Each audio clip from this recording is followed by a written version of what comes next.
हाँ, मुझे इतना आनंद आया था कि मुंबई सेट पे मुझे पता है कि अब हर सीन को ऐसा। दिनेश लाल यादव ने किया पवन सिंह को वोट। दिनेश लाल यादव ने रघुआ ने किया पवन सिंह का सपोर्ट। दोस्तों दिनेश लाल यादव ने पवन सिंह को सपोर्ट करते हुए इंस्टाग्राम पर मेंशन भी किया है वोट करते हुए। दोस्तों आप लोग स्क्रीन पर देख पा रहे हैं। दोस्तों पवन सिंह का एक एपिसोड आया है राजेंद्र फॉल, जिसका एपिसोड का नाम है राजेंद्र फॉल। दोस्तों यह एपिसोड सिर्फ मैक्स प्लेयर पर ही चलाया जाएगा, खासतौर पर मैक्स प्लेयर के लिए ही बनाया गया है। और दिनेश लाल यादव ने पवन सिंह को वोट करते हुए वीडियो बनाकर अपने इंस्टाग्राम आईडी पर मेंशन किया है। आप सभी लोग इसमें पर देख पा रहे होंगे।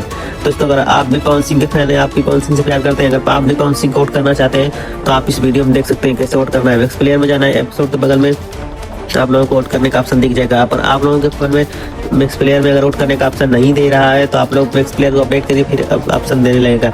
तो आप लोग जाके पवन सिंह को ज़्यादा से ज़्यादा सपोर्ट कर सकते हैं यहाँ से।